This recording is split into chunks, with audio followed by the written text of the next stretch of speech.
Good morning, I'm Erin. I want to welcome you all to my channel. First time for me doing a video. I love plants, so I want to talk to you guys about every plant I have, plants I'm looking into getting, my indoor plants, my outdoor plants, my flower bed, which is terrible right now, but we'll talk about why it looks that way and what I have planned in the future. But for today, I want to talk about the plant I started with like probably 5 or 6 years ago, the spider plant. Very basic plant. Like I said, first plant I started with after doing a lot of research, it said it was an easy plant to keep. I totally agree with that, so I want to give you some pointers on what I do. I have several, 3 big ones, and I don't like mine getting any bigger than this because when I put them in the house, just don't have enough room with all my other plants, so this is the biggest I keep these.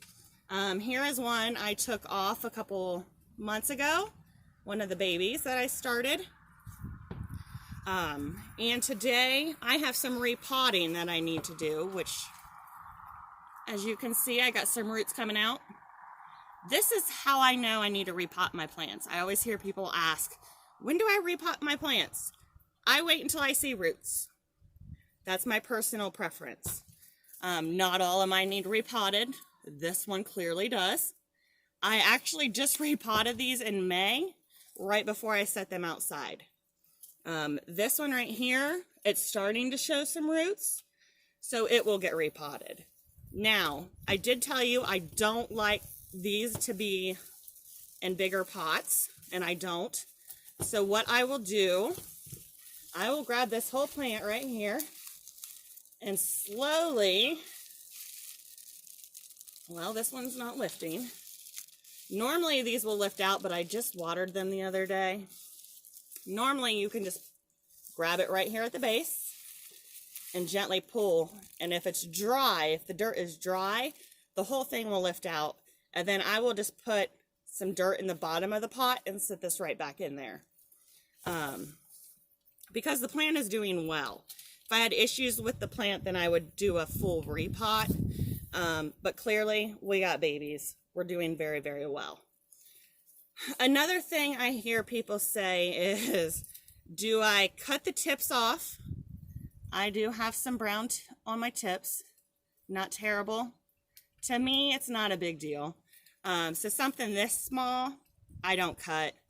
Other ones, see if I can find one.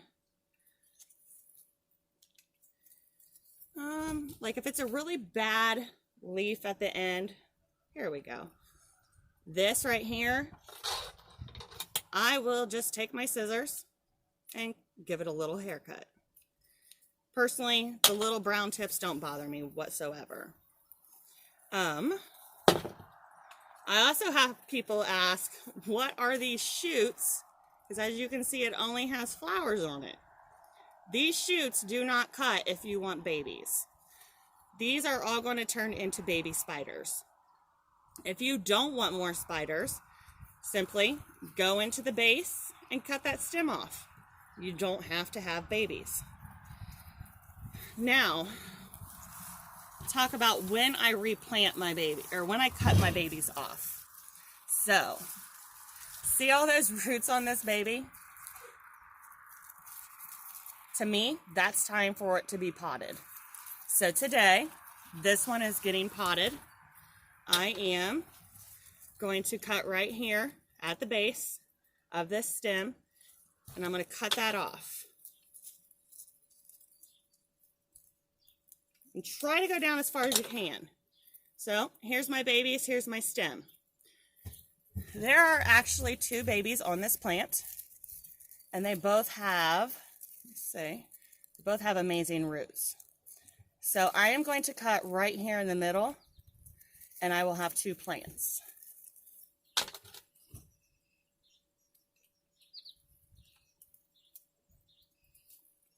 And don't be afraid of hurting your plants. They will grow. Now I have 2 babies. Always try to start your plants in small containers. These things love being root bound, so good drainage. I don't normally go out and buy these containers.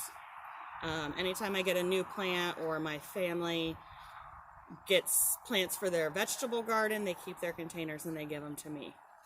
Once you get started and you have a ton of plants, buying pots gets to be extremely expensive. So be wise. Tell your friends and family to keep their containers. What I'm going to do, I'm just going to put some dirt in this, and I'm going to put one baby in there. Same with this one. This one's going to get its own pot.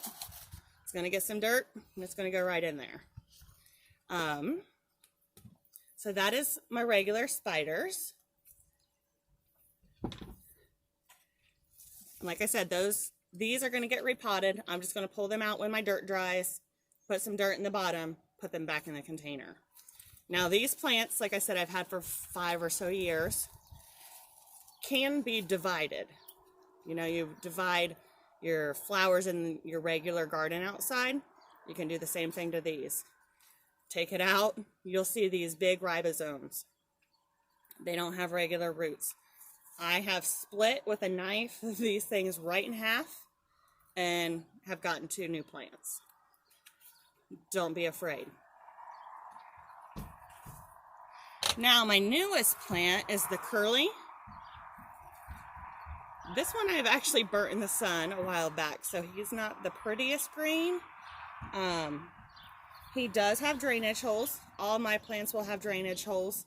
They're outside, and we're here in Ohio where it's flipping hot, so they get watered every day. I couldn't do that in the house, and I couldn't do that if they didn't have drainage holes. So every day, at the end of the day, when the sun goes down, take my hose and I go around and I water every plant. This one as well has some babies on it. This one is not ready, in my opinion, to cut off and plant. He does not have the root system that I like, so he will continue to grow. It will not hurt the mother plant whatsoever. Once again, and these babies are harder to find in the curly because they curl up in the mass pile of leaves here. This one is starting to get some roots. Still, I could cut him, but I'm gonna let him grow a little bit bigger. But I do the same process that I do with a regular spider. Just cut, plant. So, like I said, first video with the first basic plant, in my opinion. Hope this helps you guys grow some big, beautiful plants. I will see you again in the future. Thanks for watching.